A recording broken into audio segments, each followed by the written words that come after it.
Triase adalah proses khusus memilah dan memilih pasien berdasarkan beratnya penyakit, menentukan prioritas perawatan gawat medik, serta prioritas transportasi. Tujuan triase: 1. Identifikasi cepat korban yang memerlukan stabilisasi segera. Ini lebih ke perawatan yang dilakukan di lapangan. Kedua, identifikasi korban yang hanya dapat diselamatkan dengan pembedahan. Yang ketiga, untuk mengurangi jatuhnya korban jiwa dan kecacatan. 1. Prioritas 0 atau label hitam. Untuk pasien meninggal atau cedera parah yang jelas tidak mungkin untuk diselamatkan. Yang kedua, prioritas pertama atau label merah.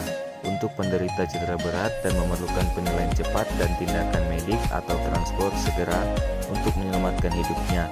Contohnya penderita gagal nafas atau henti jantung.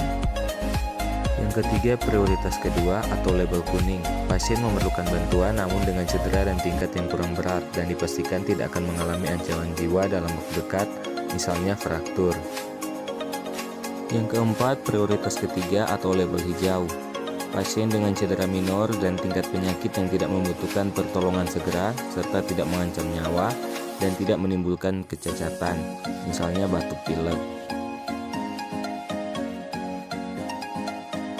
Pembidaian adalah berbagai tindakan dan upaya untuk menghindari pergerakan, untuk melindungi serta menstabilkan bagian tubuh yang mengalami cedera.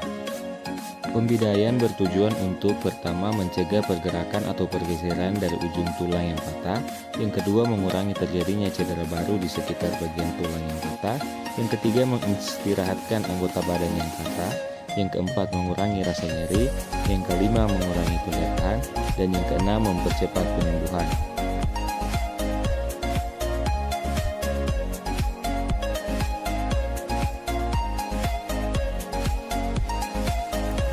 Yang pertama, kain diletakkan di bawah lengan yang patah. Kedua, memasangkan bidai ke lengan bawah dengan sedikit pergerakan. Selanjutnya, memasangkan bidai yang kedua di bagian lengan atas dan mengikatnya dengan kain atau mitela dengan tidak terlalu kuat. Kemudian, merapikan ikatannya.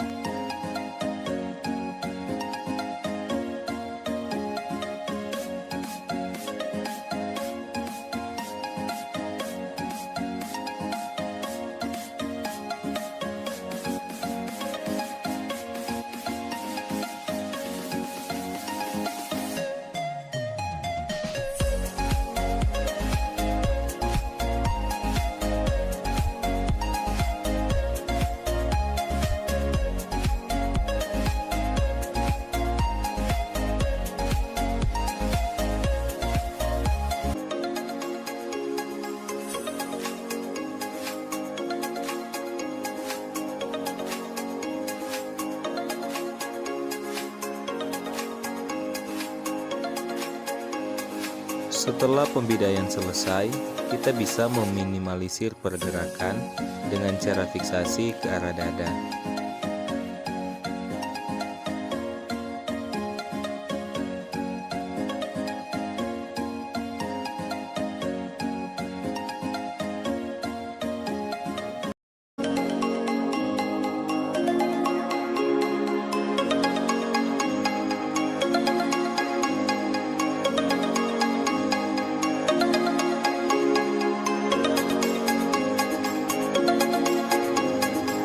Telah terjadi kecelakaan mobil. Sebuah mobil sedan dengan 5 orang penumpang menabrak bagian belakang truk yang sedang membawa kayu. Setelah dilakukan pemeriksaan, didapatkan kondisi klien. Pasien A, laki-laki umur 24 tahun, telah diekstraksi dari dalam mobil. Pernafasan ada bunyi gargling, darah keluar dari hidung saat ekspirasi, pembengkakan di daerah leher, dan nampak sianosis. Ditemukan fraktur maksila, gigi banyak yang patah, dan ada fraktur klavikula terbuka. Tanda-tanda vital: nadi 140 kali per menit, kekuatan sedang, respirasi 40 kali per menit, GCS 12. Pasien B, perempuan umur 38 tahun, pasien mengeluh sakit, ada kayu menancap di dada sebelah kanan, serta ada luka selebar 4 cm, dan tampak jaringan paru keluar masuk dari luka tersebut. Tanda-tanda vital: nadi 100 kali per menit, kekuatan sedang, respirasi 35 kali per menit, GCS 15. Pasien C laki-laki umur 40 tahun mengeluh nyeri dada, ada nyeri tekan di sternum dan nampak sesak, bising nafas berkurang pada paru sebelah kiri, perlukaan ada fraktur kostae 3-6 kiri dan fraktur femur kiri terbuka.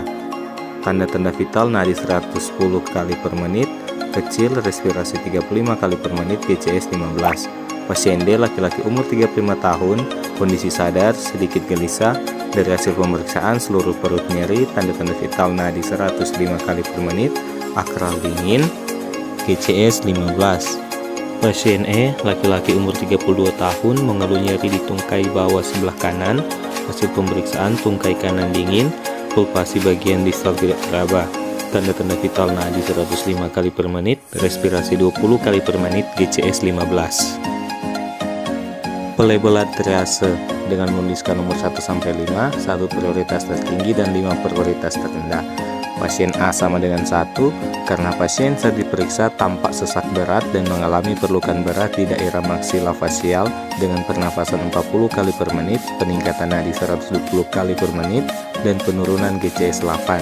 Pasien B sama dengan 3 karena pasien saat diperiksa palpasi teraba krepitasi di daerah panggul, mengeluh sangat nyeri di daerah perut, dan akral terasa dingin, jadi bisa saja ada perdarahan yang tidak terlihat. Pasien C sama dengan 2 karena pada saat diperiksa pasien nampak sangat sesak dan hanya berespon bila diajak bicara, serta bising nafas tidak terdengar pada paru-paru sisi kiri dengan pernafasan 35 kali per menit dan peningkatan nadi 140 kali per menit. Pasien D sama dengan 5 karena keadaan pasien yang masih dapat dikatakan stabil dengan TTV standar normal, jadi dapat dikatakan keadaan tidak gawat darurat. Pasien E sama dengan 4 karena hasil pemeriksaan nampak eskoriasi di seluruh tubuh serta tungkai kanan tampak angulasi. Ditakutkan terjadi perdarahan terselubung sekitar 400 cc sampai 800 cc dengan peningkatan nadi 150 kali per menit. Demikianlah pembahasan saya tentang triase dan pembiayaan. Semoga dapat bermanfaat untuk kita semua. Terima kasih. Universitas Pembangunan Indonesia Manado merupakan universitas yang telah terakreditasi. UNPI memiliki 6 fakultas, yaitu Fakultas Keperawatan, Fakultas Hukum, Fakultas Teknik, Fakultas Pertanian, Fakultas Ilmu Sosial Politik, dan Fakultas Sastra. Khusus di Fakultas Keperawatan, UNPI memiliki 2 program studi. Yang pertama, program studi ilmu keperawatan dengan gelar sarjana keperawatan, dan yang kedua, program studi nurse dengan gelar nurse. UNPI memiliki tenaga pendidik lulusan S2 dan S3 baik dalam maupun luar negeri. Khusus di Fakultas Keperawatan, UNPI memiliki laboratorium-laboratorium yang memadai dalam pelaksanaan praktik keperawatan pada mahasiswa.